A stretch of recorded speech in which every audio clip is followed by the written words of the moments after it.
Section 1. You will hear an interviewer asking an interviewee called Lee to do a questionnaire on residency in the North. First, you have some time to look at questions 1 to 5.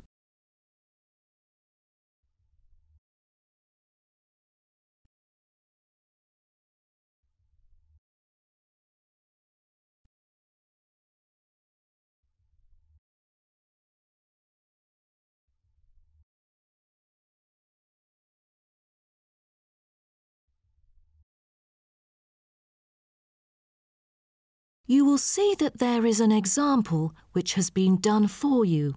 On this occasion only, the conversation relating to this will be played first. Excuse me? Yes. I was wondering if you could spare a few minutes to do a questionnaire on your residency here in the North. It won't take long. No, that's fine. Lovely. First of all, may I get some information about yourself? Okay.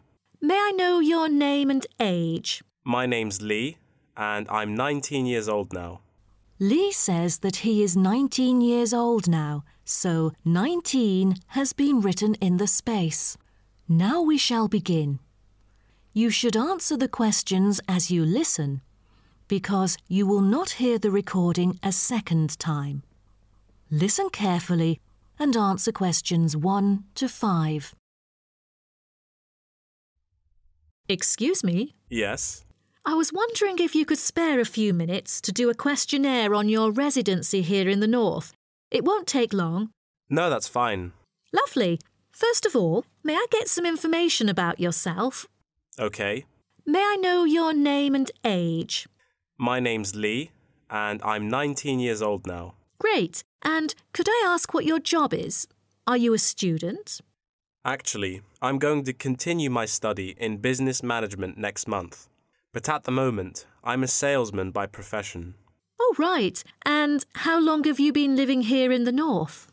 Well, I have been in this city since I was 3 years old, but my family and I had lived in the East for 7 years at first.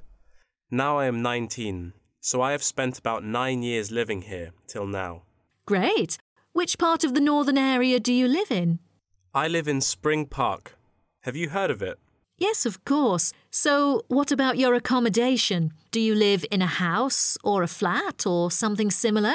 I used to live with my family in a big house, and now I'm living in an apartment with 2 of my friends, who are my colleagues as well. Oh, right. And one more question. What means of transport will you take when you need to go somewhere? If it's not too far away, I'd prefer to go on foot or by bicycle. If there is a long way to go, I take the train or sometimes a cab. I rarely take buses because I think the most important things to keep in mind are time and comfort. Great. Thanks. Before you hear the rest of the conversation, you have some time to look at questions 6 to 10.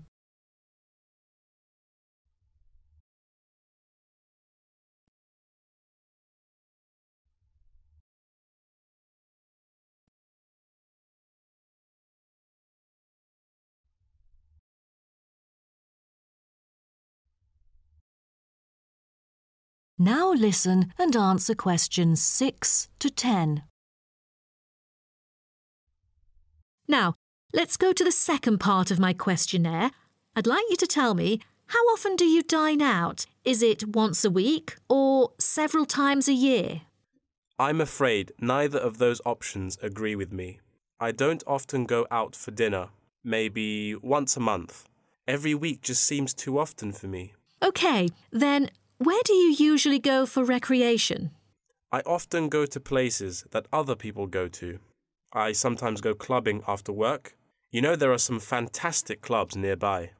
And if you do not have to work during the day, will you go for a show or something? You know, there is a newly built theatre that opened last month in Spring Park, but I rarely go there because it's too expensive. I prefer to go to the cinema to see some of the latest movies. Do you like doing sports? And what is your main form of exercise? I like swimming and I go to the gym occasionally, but I spend most of my spare time sailing. All right. Last question. Have you taken any part-time courses? Yes, because I'm really keen on cartoons. I'm doing a Japanese course during the weekends, but I'm still a beginner. Wow, what a special language. Most people I know would like to learn Spanish or Latin. You must be brilliant. Well, thank you very much for your time. No problem. Bye. That is the end of section 1. You now have half a minute to check your answers. Now listen carefully and answer questions 11 to 14. Welcome to our holiday special. Today I'll be talking about a new cycle route in this area called the Amsden Way. It's well signposted, so you can see exactly where to go. And it's an easy route with no steep hills. It's 35 kilometers long from Amsden to Lowington and consists partly of cycle paths and partly roads. Let me outline the route briefly, starting at Amsden Railway Station. The first part is a cycle path running eastwards, roughly parallel to the rail track. Almost immediately, the railway curves away and goes around the southern side of a little lake. But the cycle path takes the northern route around the lake. Keep your eyes open for the swans that nest there. The path then joins the road, and the next landmark is a group of massive rocks which tower over the countryside. You will see them to the east of the road just before the road goes under the railway. They are very impressive. Soon, you'll come to a fork in the road where you're going to leave the road and head off toward the river. But if you want to make a detour to Colleen Nature Reserve, go straight on instead of leaving the road here. Continuing along the cycle path, you'll reach the River Cleeve. The cycle path follows the river southwards. After a bit, you'll see the Ashington China Factory, which closed in 1962. When you get there, there's a bridge over the river, and you carry on with Langton Forest to the south and farmland to the north. The route ends at Langton Village, where you'll find a railway station. So, you can either catch the train here or cycle back to Amsden. Before you hear the rest of the program, you have some time to look at questions 15 to 20. Now listen and answer questions 15 to 20. One point to remember when you're cycling on the Amsden Way is that you should keep your eyes open for sheep which occasionally stray onto the cycle path from adjoining fields. So be careful to avoid accidents.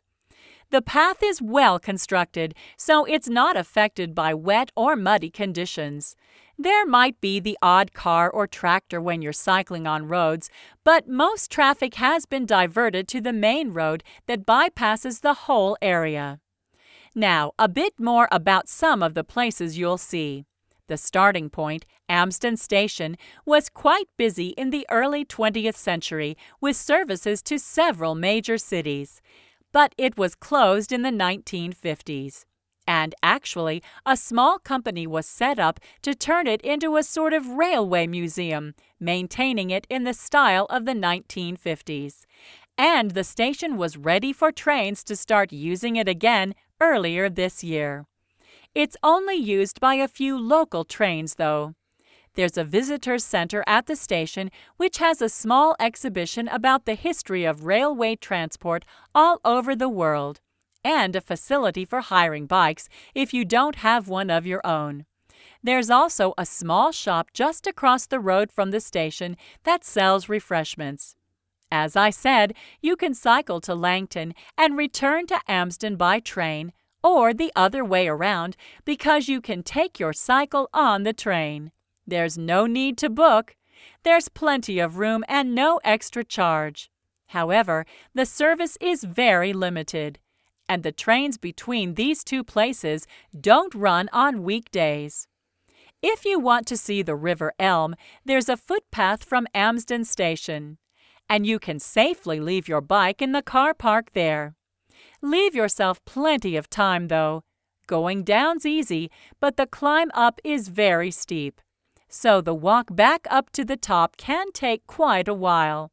But it's worth the effort. The scenery is wonderful.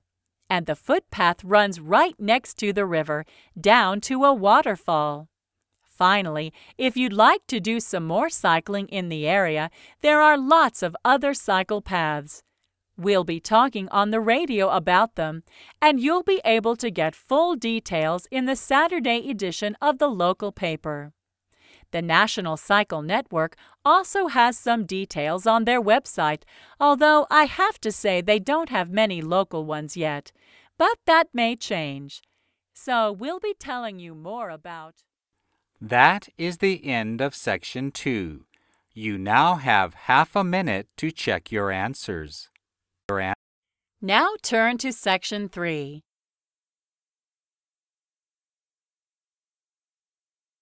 Section 3. You will hear two archaeology students called May and Thomas talking about the excavations they have been involved in. First, you have some time to look at questions 21 to 25.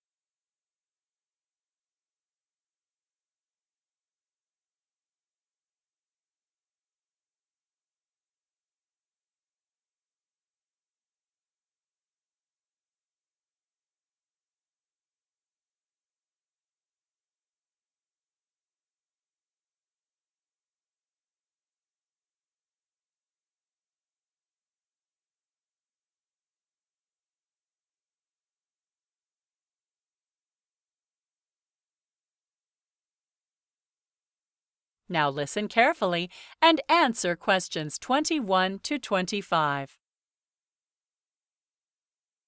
Hi, Thomas. Did you have a good time in Turkey?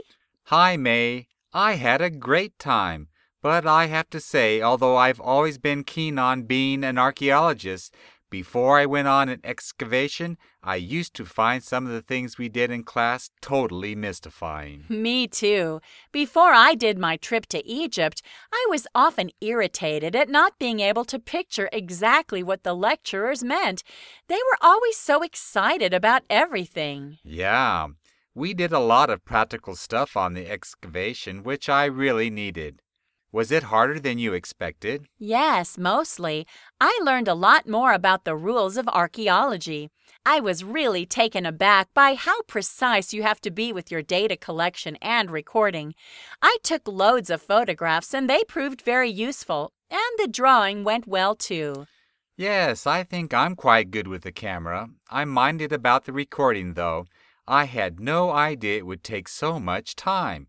Did you find anything particularly interesting when you were digging? I did, actually. I had to dig a trench in part of the site. Interestingly, there weren't any bits of pottery there like you would expect to find, but I did get out some pieces of cloth and what looked like 1 or 2 silver beads. But our team leader said that they weren't. They were probably lead weights for weaving. What about you? I didn't find anything myself, but quite a few of the other students did. What I enjoyed was trying to identify what crops the people who had once lived in the area had grown. They seemed to have had a much better diet than I expected. Fish and wheat as well as oats, honey, and fruit. Lots of different things. Yes, it's amazing, isn't it? And from measuring the bones in one of the sites, we found that the people were actually taller and had better teeth than the people who live in the area today. Probably due to less carbohydrates. How were the people you had to work with? My team was great. They were made up of people my age from all over the world. It was good to work with them. Lots of fun, and they taught me a lot. It was tough for us all, though, getting up at dawn every day and being out until late afternoon. Oh, that's true enough. We were all exhausted, and I'd like to have an international team next time. Mine was mainly made up of English and Americans. I enjoyed the field school, but everyone was much more experienced and older than I was. It was a bit scary.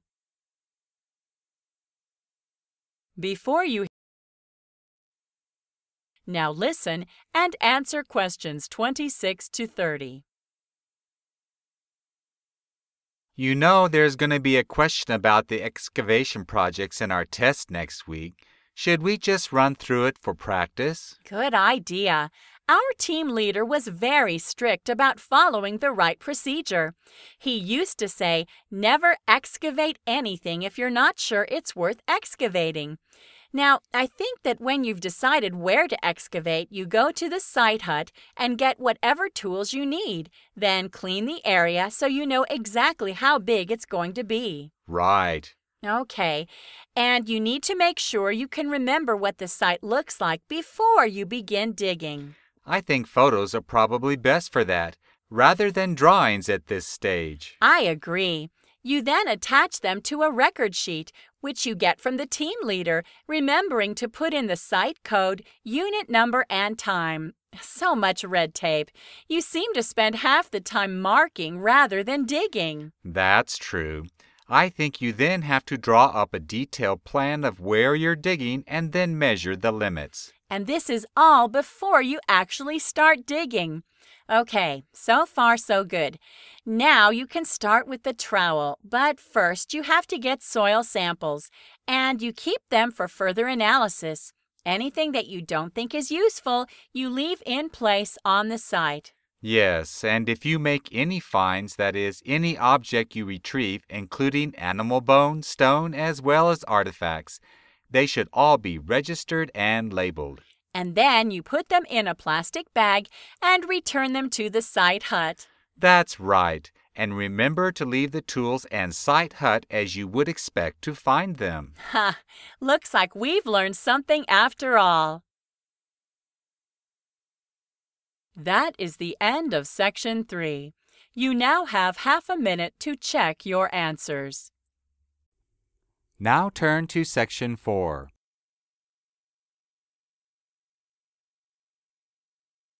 Section 4. You will hear part of a presentation on recent crocodile research in Australia. First, you have some time to look at questions 31 to 40.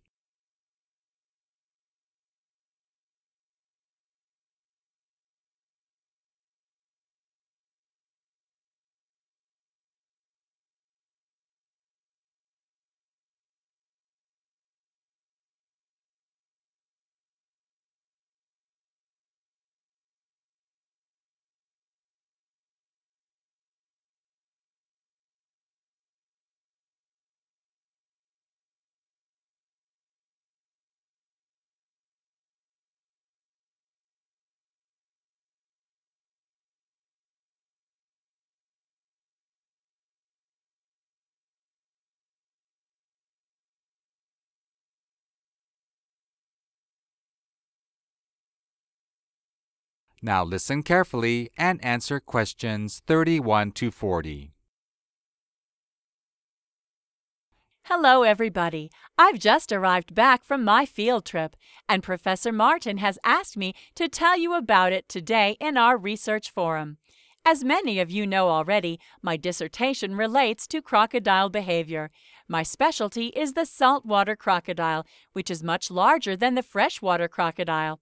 I've just come back from the Northern Territory, where I've been part of a groundbreaking study observing crocodile movements. It's not the only time crocodile movements have been followed, but this study is unique because we tracked crocodiles using a satellite. Up until now, studies like this one have only been able to track crocodile movements using radio. Not only was this method more stressful for the animal, which had to be caught several times, but it was also not very reliable, as the signal was often lost. So, you might be wondering why we chose to track crocodiles. Well, crocodile attacks on people and livestock are rare, but when they do happen, the government believes that the problem crocodile should be relocated rather than killed.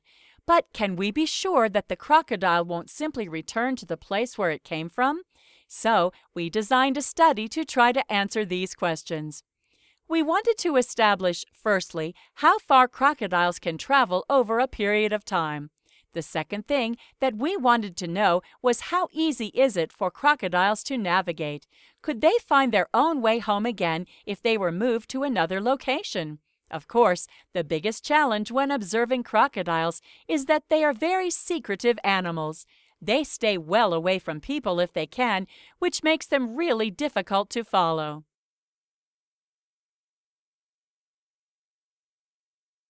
I'll give you some information about the design of the study now. There were 3 crocodiles in our study, all from the Northern Territory, and measuring between 3 and 4.5 meters in length. The crocodiles were captured, measured and tagged, and then taken by helicopter to new locations up to 400 kilometers away from where they were found. We were then able to use the tracking data to monitor their movements. We used a specially designed transmitter, which we attached to each animal's head. The transmitter collected the data and relayed it back to us. The results of our study were quite astounding. After they were released, each crocodile remained in the release site for some weeks, making random movements around the site each day. But then they each swam home, traveling by the most direct route. These crocodiles showed remarkable navigational skills and stamina to swim such long voyages. So, what conclusions did we draw from this? Well, we proved that crocodiles are clearly capable of making marathon swims to find their way home. This meant that the current policy should be reconsidered. You might be wondering how the crocodiles managed to get home. We concluded that they used factors such as sight and smell, as well as their position to the sun, to point their way. It's a little-known fact that crocodiles are more closely related to birds than they are to any other reptile. So, we believe it's possible that they use the same system to negotiate long journeys. Now that the study has been completed. That is the end of Section 4. You now have half a minute to check your answers.